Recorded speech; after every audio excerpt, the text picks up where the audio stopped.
Good morning, dear children. Welcome back. So today we start our new topic, life cycle of a frog. इससे पहले वाली video में हमने देखा था लाइफ साइकिल ऑफ बटरफ्लाई के बारे में। मेटामॉर्फोसिस की जो प्रोसेस थी वो हमने देखी थी, उसके बारे में हमने पढ़ा था। और बटरफ्लाई के लाइफ साइकिल और बटरफ्लाई की स्टेजेस के बारे में हमने पढ़ा था कि उसमें कैसे 4 स्टेज होती है, जिसमें एक से जो है एडल्ट बटरफ्लाई बनती है। आज हम पढ़ेंगे लाइफ साइकिल ऑफ फ्रॉग। तो यहाँ पर स्टूडेंट्स आपको लाइफ साइकिल ऑफ फ्रॉग का डायग्राम दिख रहा होगा। पूरे वीडियो को आपको ध्यान से देखना है। ये टॉपिक बहुत ही ज़्यादा इम्पोर्टेंट है।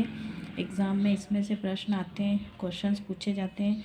तो अगर आप पूरा ध्यान से देखेंगे और समझेंगे तभी आपको ये समझ में आएगा। काफ़ी ज़्यादा इम्पोर्टेंट टॉपिक है। So let's start with the video. यहाँ पर आपको देखिए एक से दिख रहा होगा किस तरह से एक से टेडपोल से फिर विथ लेग्स, फिर यंग फ्रॉग और लिटिल फ्रॉग बनता है। तो ये पूरी प्रोसेस हम यहाँ पर डिटेल में पढ़ेंगे। So first is frog lay their eggs in water. A floating clumps of egg is called frog spawn. A jelly-like covering protect the eggs. The egg slowly develops to an embryo. सबसे पहले इस process में क्या शुरुआत में क्या करता है, जो एडल्ट फ्रॉग होता है वो अपने अंडे जो है पानी में देता है। जो को पता है फ्रॉग्स जो है अंडे देता है, वो पानी में भी रहता है और ज़मीन पर रहता है, पर वो अपने अंडे जो है पानी में देता है। जब ये जो अंडे होते हैं ये तैरते हुए पानी में होते हैं, इस तरह से आपको यहाँ पर क्लम्पिंग दिखाई देती है।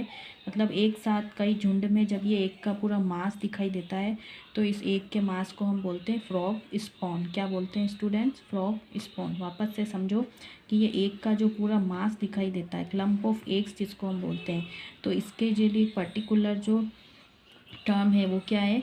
Frog spawn. तो ऐसे भी आ सकता है कि व्हाट इज़ फ्रॉग स्पॉन। तो egg mass clumping of eggs, frog clumps of egg is called frog spawn. ठीक है। और इस एग्स को कवर किए हुए एक जेली लाइक कवरिंग होती है जो इस एग्स को प्रोटेक्ट करती है। इस एग्स को प्रोटेक्ट करना ज़रूरी होता है।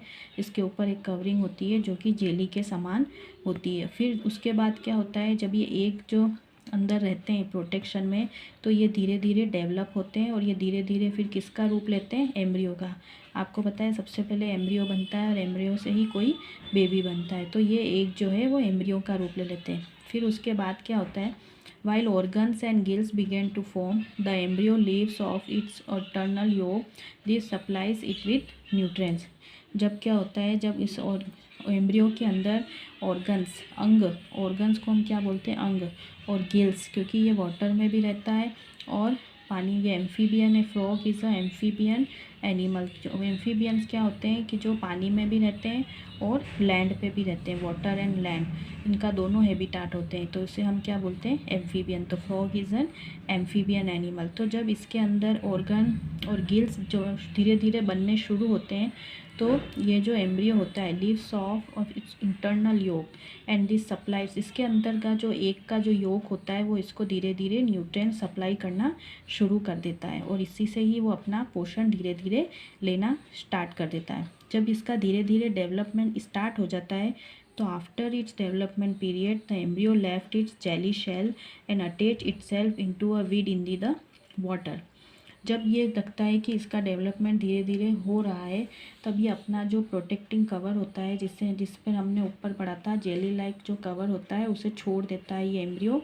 और फिर ये जाकर अब खुद ही जाकर किसी वीड से या पानी के अंदर जो प्लांट्स होते हैं उनसे जाकर ये अटैच हो जाता है। वीड जो होते हैं पानी के अंदर रहने वाले प्लांट्स को बोला जाता है। फिर धीरे धीरे ये क्या करता है, it quickly becomes a tadpole और baby frog with a long tell.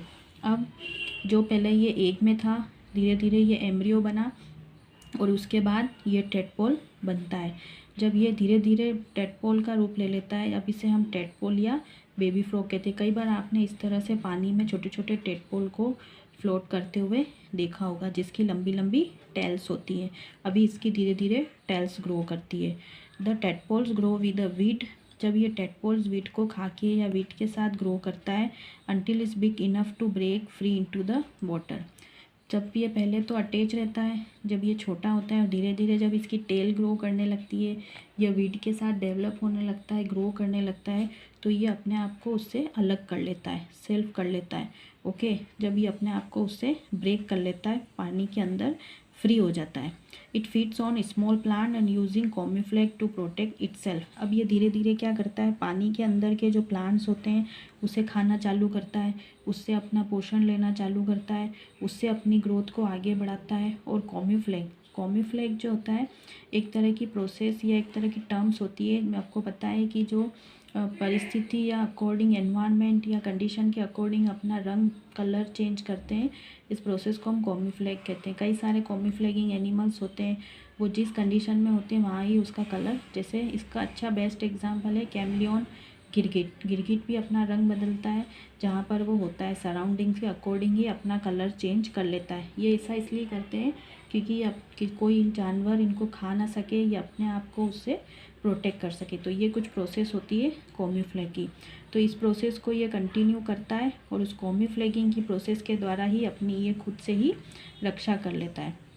After about 5 weeks in the tadpole hind legs began to grow which are soon followed with forelegs।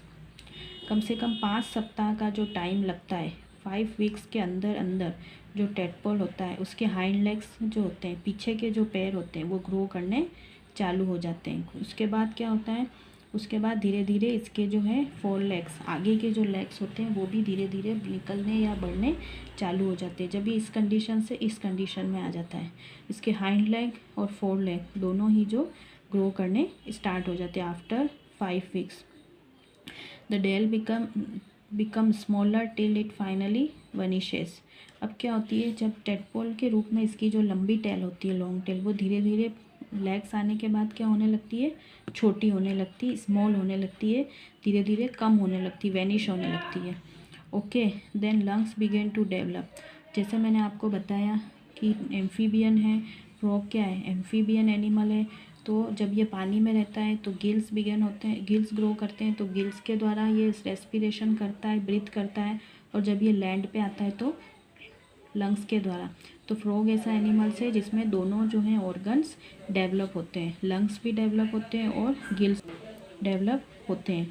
तो इसके अंदर लंग्स डेवलप होते हैं जब ये पूरी तरह से प्रिपेयर हो जाता है, जब ये पानी से निकल के ज़मीन पर रहने के लिए, ज़मीन वाले हैबिटाट में पूरी तरह से रहने के लिए प्रिपेयर हो जाता है, तब finally fully develop frog with lungs and legs hops out from the water.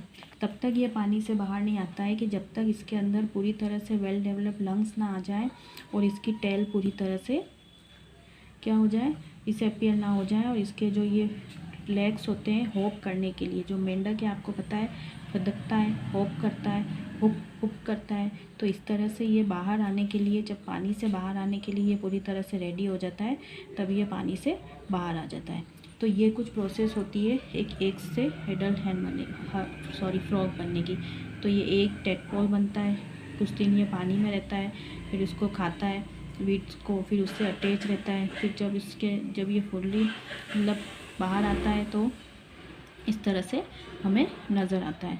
तो ये कुछ प्रोसेस थी स्टूडेंट्स।